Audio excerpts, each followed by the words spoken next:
Days behind the camera. We're the NC Beer guys. Welcome to another episode of NC Beer Buzz. We're continuing our big drinking day around Asheville today. We found our way out to Sweeten Creek, to the Sweeten Creek Brewing Company, and the sandwich shop, food service, and beer, brewery, tap room. We'll see it all. This is Joey, founder, co-owner, brewer, and Chad, who runs the kitchen side of the operation. Like a lot of places, you don't get just beer here. You get some great food. If you don't know about Sweeten Creek, it's one of the exits right off of 40. If you're coming south out of Asheville, heading to Knoxville, right? Sweeten Creek is one of the exits. It's marked at Sweeten Creek. And then you come off, and I don't know how to tell anybody else where you are, but where are you on Sweeten Creek? So you're going to head south on Sweeten Creek Road, and we're about 1 mile south of the overpass for Interstate 40. And we're in behind some other things. What's the retail stuff on the street? So currently we're behind the former Myers Motorcycle Shop, which is Ducati Triumph motorcycles. You'll see that sign, but we will have signage out on the road in the next few weeks, so you can start looking on the right-hand side of the road, heading south from 40 on Sweeten Creek Road, and find us. Sounds great. So when you're up downtown Asheville next time and think you've seen all the beer there is to offer on the South Slope, you're wrong. You've got to find your way out to some of the other remote places around Asheville that are up and coming, and you won't regret it. I just had a stout here that was the best I've ever had in Asheville, so you will appreciate the effort you take to come to Sweeten Creek. But I also want to talk about the food side, not just the beer, although we used to talk about beer. And Chad, what are you making for us today? Actually, right now, I'm making some vegetarian patties for one of our vegetarian options on our menu. Is there a lot of vegetarian options on the menu? Well, we have a limited menu. We have a sandwich shop. We have about 10 items on the menu, and of that, 30% are vegetarian, which is an important thing to have in Asheville. So about 30% of the menu is vegetarian. This is a patty that I make with black-eyed peas and textured vegetable protein, and it goes in a sandwich we call the Lince wrap, which is naan bread with a black-eyed pea patty, horseradish yogurt sauce, and then a variety of vegetables. Was it important to you when you, Joey, for those of you who don't know, comes out of the Highlands background and was brewing there for years. Was it important to you when you stepped out and did your own thing to do food and beer both, or was that kind of a function of the place you found to work? I think the concept was that we wanted to find a space that offered an outdoor area, and so we wanted to kind of separate ourselves to kind of try to find an area where we can stand on our own and stand behind our beer.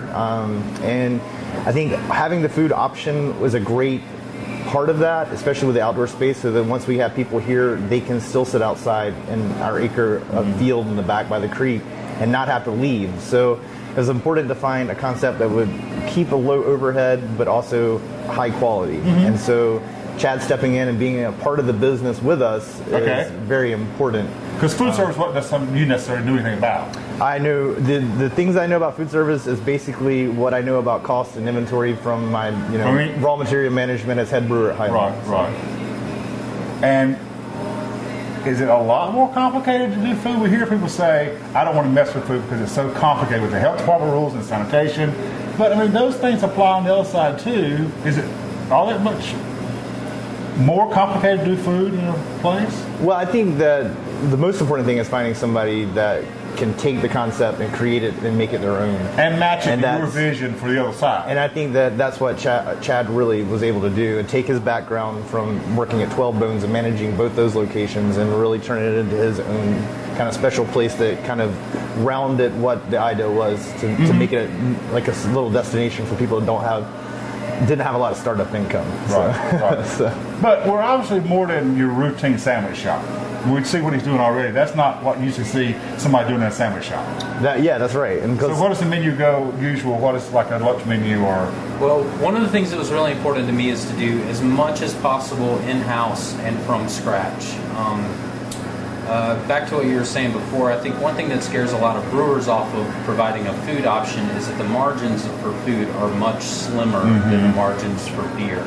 And you do need careful management to make sure that it's not just breaking even, but it can be a profit center as well. Right. But for me, I had a big background in barbecue. I have a big background in fine dining, so I was accustomed to making all of my stuff from scratch, and I wanted to carry that over into a more basic, comfortable, recognizable setting. So everything that's on the menu, there's nothing incredibly exotic. I mean, So we're not high tone in that sense. Exactly. We're approachable. Accessible. We're accessible to yeah, people. Regular folk can come in the big thing, and get a regular sandwich too. Yeah. Exactly. That was the big thing, is that when we sat down and talked, is that we wanted to make them accessible.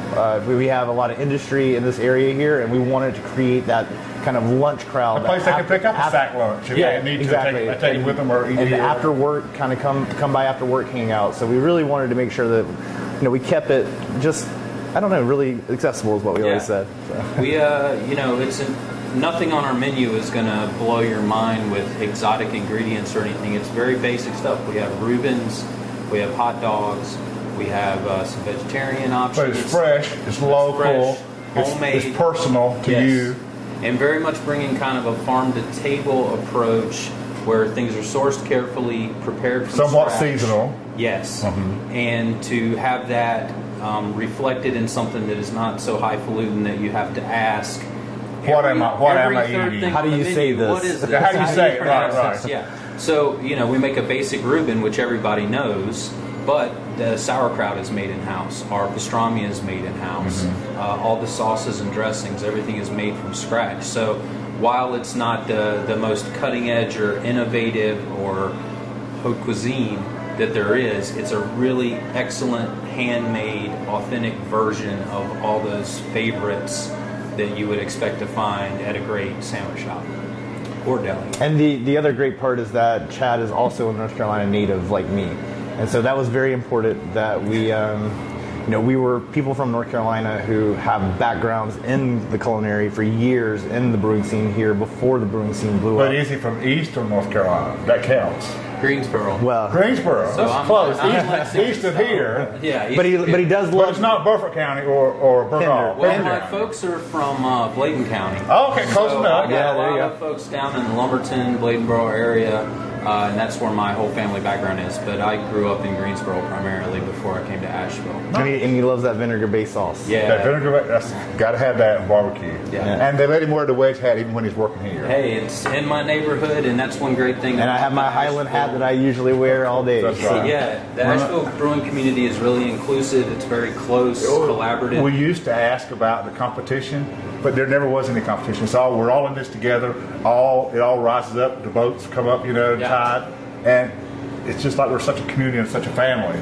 And that's why new people like you can get involved. And I almost feel accepted from day one. Mm-hmm. You may not be successful from day one, but it's not because the other people are working against you. They're just working. You're all in this together. Probably the most gratifying thing I see here is when I go into the tasting room and I see folks who worked with Joey and Erica at Highlands, or I see the whole crew from Burial Beer, Right. or people from The Wedge, or Wicked Weed, or whatever the case may be. We've had folks from Mills River Brewing and Catawba and every place that you could possibly name, all 20 breweries that are in Buncombe County. We've seen some of their folks in, and it's really cool. Stopping in to check it out and coming back and appreciate what he's doing and encouraging the boy. I mean, let's make it something of it. That's right. It counts. All right, we got to move on. So we want to see the brewery side of operation. Thanks so much. Thank you. So if you don't want to sit over in the tap room, which we'll see later, they got some senior place here in the actual lunch side of things. Don't let me I don't want too much of a close-up day. So unlike some of the breweries we've seen, we are starting out relatively small. Actually, how long have we been open here? We're kind of just getting started, really, in some ways. That's correct. So we actually opened the doors on December 14th. So we're only a couple months in. 2015. Right, right. And talk about what the vision is for the beer side of the business. I think for the beer side of things is for myself and Erica, we're just excited about the opportunity to grow the business. So I don't think we want to see where it goes. We want to enjoy every step along the way. So we're not biting at the bit to have a 50-barrel brew system next Or year. statewide distribution or packaging. I think that those are all with our backgrounds, with her with the quality side of it, having tested all that stuff to know what we need to be, and my production background and managing individuals in a big production brewery. Those are all things we lean on, but I don't think we're really trying to set a goal for 2 years being in that. I think we're just wanting to enjoy the moment and really appreciate the hard work that we put in to even get to this point. Sure. So, I think that there's a lot of opportunity, but it's something that we'll sit down and we'll talk about, and we'll make a deliberate decision on how we want to grow the business. At each step. At each step, yep. As it presents itself, the opportunity.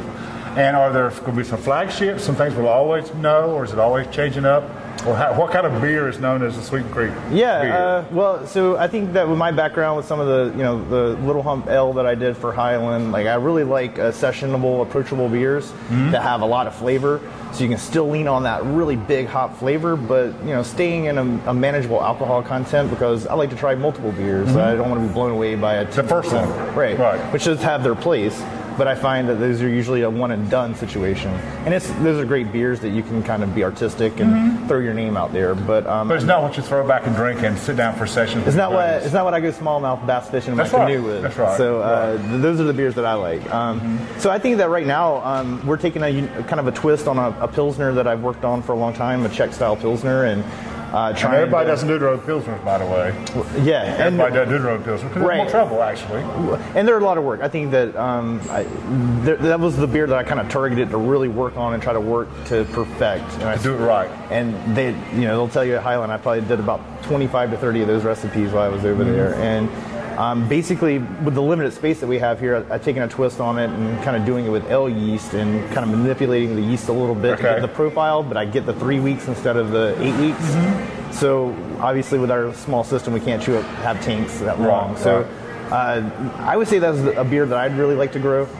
We'd like the black IPA because it kind of steps out a little bit of the traditional IPA. And so we would like to have that around, but a pale ale, I just love a good solid pale ale. So and then you're small enough and in control enough to do something that just strikes you in the middle of the night. You wake up the next morning, well, you might try it.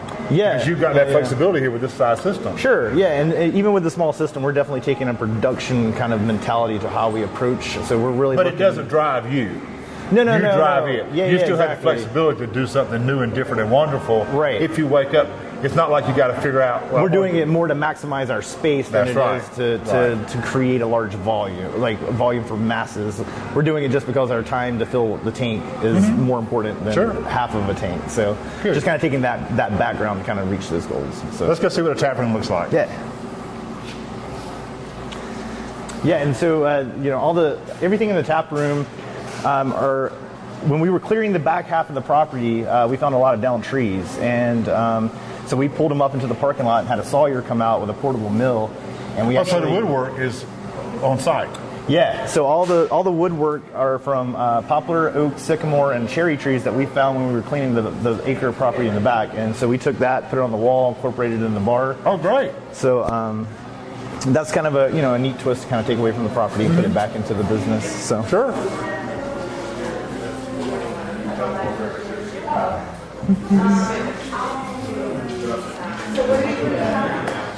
And coming into camera view when Dave gets around to us, Erica's behind the tap room.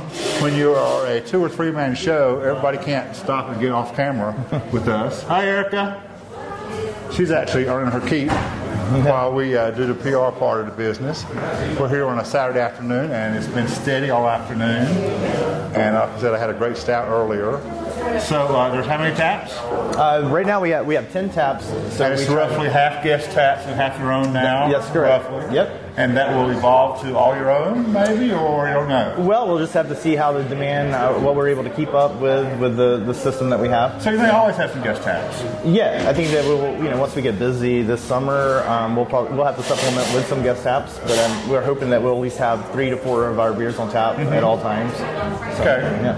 And now, are there other festivities or activities that you have in the tap room? Like, is there ever live music, or is there a run club, or events or activities? Yeah, we're working on those things again. We're new. We understand. So, but we are looking to have a kind of a house band that'll play here on the first Friday of every month, and they're a guy that works at another brewery here in town and his friend. They're just a little one-man band, and we have a good time. And so that's something that we're going to keep around. But as the summer, as we go into the spring and summer, we're looking to have some more events with some of the organizations in the community, utilizing our outdoor space and bringing them in here for that. Can we see that? Is it right to the door? Yeah, here? sure. Yes. We hadn't seen that, so I'm flying by to see my pants here. Yeah. Excuse me, folks. I'll be locked up.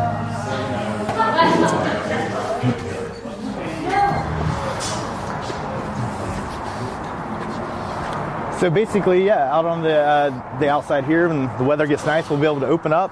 We have all the property in the back. The creek runs along the side. So Is this actually Sweeten Creek? That's actually, yep, okay. I didn't. actually Okay, Sweeten Creek. all right. And so that's where the kind of the concept in our logo with the picnic table, we felt like the picnic table spoke to what we were looking for, is that who can think of a bad time they've ever had sitting at a picnic table? I think about times I've spent with my family and my friends having a beer and enjoying a beautiful afternoon. And so we really wanted to bring that concept into what we were doing. This is great space. It just feels so good out here. I mean, yeah. The ambiance and it's not fancy, it's not overdone, as like you said about the other side. It's so accessible. I'm trying to find my camera here. It's so accessible and just like down home and just a place to come drink a beer with a buddy and enjoy your afternoon. Yeah, and I think that's what beer's all about. Like, but too many people have forgotten that, actually. Yeah, well, there's so many great things we can do from beer, and beer has done so much for us. But you have to remember that we're not changing the world. We might be changing the world that people are drinking our beer. They're maybe changing the world with the ideas they come up with when they enjoy a pint. But we're really just doing something we love to do. It's a passion. So that's the big thing for us. The three things we have: passion, pride, and people. So we're passionate about what we do. We take pride in what we do, and that translates into the people that come and enjoy our beers. Enjoying that. That's great. That's a great way to say it. That's a great way. Thanks so much for having us out. Thank you. We wish you all luck in the world. And as I said earlier, when you guys come to Asheville and do your beer vacations, take a little extra outside. Come down to Sweeten Creek. Make sure you get to Sweeten Creek Brewing. Till next time, this is David Glenn, NC Beer Guys, reminding you to drink local, keep your beer dollars in North Carolina.